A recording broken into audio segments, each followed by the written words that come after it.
ನಮಸ್ತೆ ವೀಕ್ಷಕರೇ, best news log one Kannada ಚಾನಲ್ಗೆ ಮತ್ತೆ ನಿಮ್ಮೆಲ್ಲರಿಗೂ ಸ್ವಾಗತ. ಡಿ ಕೆ ಶಿವಕುಮಾರ್ಗೆ ಪವರ್ ಪ್ಲೇ ದಾಳ ಉರುಳಿಸಲು ಒಂದು ಸಿದ್ದರಾಮಯ್ಯ ಅವರ ಬಣ ಒಂದು ಸಜ್ಜಾಗಿದೆ ಅಂತಲೇ ಹೇಳ್ಬೋದು. ಪವರ್ ಪ್ಲೇ ದಾಳಕ್ಕೆ ಕೈನಲ್ಲಿ ತಳಮಳ, ಡಿ ಕೆ ಶಿ ವಿಶೇಷ ಅಧಿಕಾರದ ಪ್ರಭಾವಳಿ ಕೈ ಕಳಚಲು CM ಟೀಮ್ ಒಂದು ರಣತಂತ್ರವನ್ನೇ ಹೆಣೆದಿದೆ. ಹಾಗಾದರೆ ಅದು ಏನು ಅಂತ ನೋಡ್ಕೊಂಬರೋಣ ವೀಕ್ಷಕರೇ. ಅದಕ್ಕೂ ಮುಂಚೆ ನಮ್ಮ ಚಾನಲ್ನ ಸಬ್ಸ್ಕ್ರೈಬ್ ಮಾಡಿಲ್ಲ ಅಂದರೆ ದಯವಿಟ್ಟು ಸಬ್ಸ್ಕ್ರೈಬ್ ಮಾಡ್ಕೊಳ್ಳಿ. ಕಾಂಗ್ರೆಸ್ನ ಆಂತರಿಕ ಬಣಜಗಳಕ್ಕೆ ರಾಜ್ಯ ಉಸ್ತುವಾರಿ ರಣದೀಪ್ ಸಿಂಗ್ ಸುರ್ಜೇವಾಲಾ ಒಗ್ಗಟ್ಟಿನ ಮಧ್ಯೆರೆದು ಹೋದ ಮರುದಿನವೇ ಮತ್ತೊಂದು ಸುತ್ತಿನ ತೆರೆಮರೆ ಸಮರ ಶುರುವಾಗಿದೆ. ಹೈಕಮಾಂಡ್ಗೆ ಸೆಡ್ಡು ಹೊಡೆಯುವ ಸಂದೇಶ ಸಾರಿರುವ ಮತ್ತು ಹಲವು ಮಹತ್ವಾಕಾಂಕ್ಷಿ ಹೊಂದಿರುವ DCM DK ಶಿವಕುಮಾರ್ ಅವರನ್ನು ಏಕಾಂಗಿಯಾಗಿಸುವ ತಂತ್ರಗಾರಿಕೆಯ ದಾಳವೊಂದು ಪ್ರಯೋಗವಾಗಿದೆ. ದಲಿತ ಸಮಾವೇಶವನ್ನು ಅನಿಶ್ಚಿತತೆಗೆ ತಳ್ಳಿದ್ದಕ್ಕೆ ಗೃಹ ಸಚಿವ ಡಾಕ್ಟರ್ G. ಪರಮೇಶ್ವರ್ ಅಸಹನೆ ಹೊರಹಾಕಿದ ಬೆನ್ನಿಗೆ KPCCಗೆ ಪೂರ್ಣ ಪ್ರಮಾಣದ ಅಧ್ಯಕ್ಷ ಅಗತ್ಯವಿದೆ ಎಂತಂದು ಸಚಿವ ಸತೀಶ್ ಜಾರಕಿಹೊಳಿ ಎಸೆದಿರುವ ಸೈಲೆಂಟ್ ಬಾಂಬ್ ಭಾರೀ ಸದ್ದು ಮಾಡಿದೆ. ಅಲ್ಲದೆ ಮುಂದಿನ ದಿನಗಳಲ್ಲಿ ಗದ್ದುಗೆ ಗುದ್ದಾಟ ರೋಚಕ ತಿರುವು ಪಡೆಯುವ ಸಾಧ್ಯತೆ ದಟ್ಟವಾಗಿದೆ ಅಂತಲೇ ಸಹ ಹೇಳಲಾಗ್ತಾ ಇದೆ. ಈ ಎಲ್ಲ ಬೆಳವಣಿಗೆ ಗಮನಿಸಿದರೆ DCM DK ಶಿವಕುಮಾರ್ ಅವರಲ್ಲಿರುವ KPCC ಅಧ್ಯಕ್ಷ ಗಾದಿ ಪ್ರಭಾವಳಿ ಕಳಚಲು CM ಸಿದ್ದರಾಮಯ್ಯ ಆಪ್ತರ ಬಣ ದಾಳ ಉರುಳಿಸಿರುವ ಅನುಮಾನ ಮೂಡಿಸಿದೆ. ಸೋಮವಾರ ತಡರಾತ್ರಿ ಸಚಿವ ಸತೀಶ್ ಜಾರಕಿಹೊಳಿ ಹಾಗೂ ಇತರ 5 ಸುರ್ಜೇವಾಲಾ ಅವರನ್ನು ಭೇಟಿ ಮಾಡಿ ಅಹವಾಲು ಮಂಡಿಸಿದೆ. ಹೈಕಮಾಂಡ್ಗೆ ನೇರ ಸಂದೇಶವನ್ನು ಕಳಿಸುವ ಪ್ರಯತ್ನವನ್ನು ಸಹ ಮಾಡಿದ್ದರು. ಮಂಗಳವಾರ CM ಭೇಟಿ ಮಾಡಿದ್ದ ಸತೀಶ್ ಜಾರಕಿಹೊಳಿ ಸುರ್ಜೇವಾಲಾ ಜೊತೆಗಿನ ಚರ್ಚೆಯ ಮಾಹಿತಿಯನ್ನು ಎಲ್ಲರ ಮುಂದೆ ಹಂಚಿಕೊಂಡರು.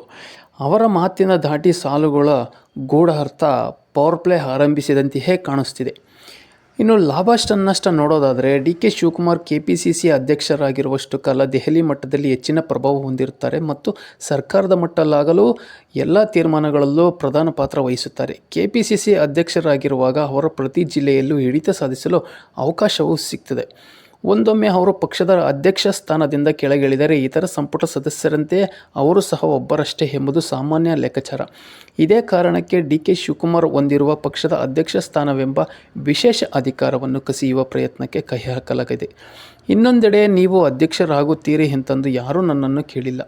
ಚರ್ಚೆ ಆರಂಭವಾಗಲಿ, ನೋಡೋಣ. ಅನೇಕರು ನ್ಯಾಚುರಲ್ ಆಗಿಯೇ 5 ವರ್ಗದವರು ಅಧ್ಯಕ್ಷರಾಗಬೇಕು ಅಂತಂದು ಹೇಳುತ್ತಾರೆ ಅಷ್ಟೇ ಎಂಬ ಸತೀಶ್ ಜಾರಕಿಹೊಳಿ ಮಾತಿನ ಹಿಂದೆ ಸಾಕಷ್ಟು ಗೂಢಾರ್ಥಗಳು ಸಹ ಕಾಣಿಸ್ತಾ ಇದ್ದಾವೆ. AICCಗೆ ಇದೊಂದು ಸವಾಲಾಗಿ ಪರಿಣಮಿಸಿದೆ ಅಂತಲೇ ಹೇಳಲಾಗ್ತಾ ಇದೆ. ಸರ್ಕಾರ ರಚನೆಯಾದ ಸಂದರ್ಭದಲ್ಲಿ AICC ಪ್ರಧಾನ ಕಾರ್ಯದರ್ಶಿ KC ವೇಣುಗೋಪಾಲ್ ರಾವ್ ಅವರು ಒಂದು ಹೇಳಿಕೆಯನ್ನು ಮಾಡಿದ್ದರು.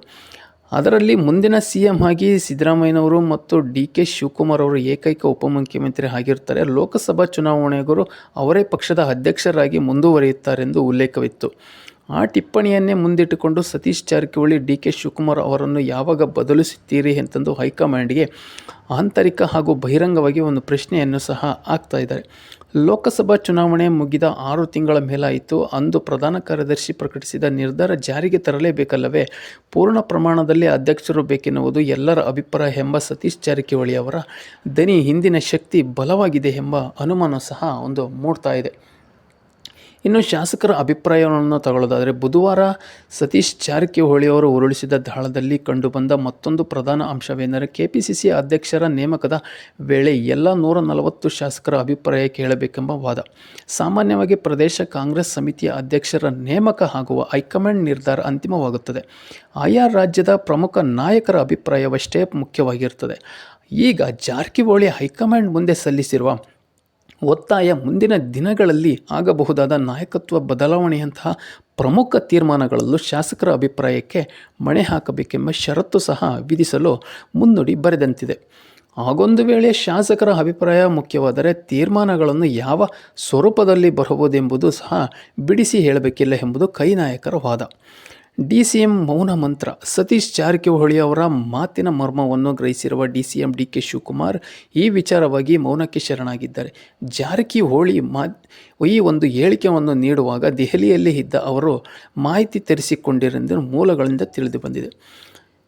ಇನ್ನು ಸುರ್ಜೇವಾಲಾ ಅವರ ಮಾತಿಗಿಲ್ಲವೇ ಮಹತ್ವ? 4 ಗೋಡೆಗಳ ಒಳಗೆ ಚರ್ಚೆ ನಡೆಯದೆ ಎಂದು ಸಲಹೆ ನೀಡಿದ ಬಳಿಕವೂ 4 ಸಚಿವರು ಬಹಿರಂಗ ಹೇಳಿಕೆ ನೀಡುತ್ತಾರೆ ಎಂದರೆ ಇದರ ಅರ್ಥ ಸುರ್ಜೇವಾಲಾ ಹೆಚ್ಚು ಮಹತ್ವ ನೀಡಲ್ಲ ಎಂತಂದು ಸಾರುವ ಪ್ರಯತ್ನಗಳು ವಿಶೇಷವಾಗಿ ಒಂದು ಕಂಡುಬಂದಿದೆ.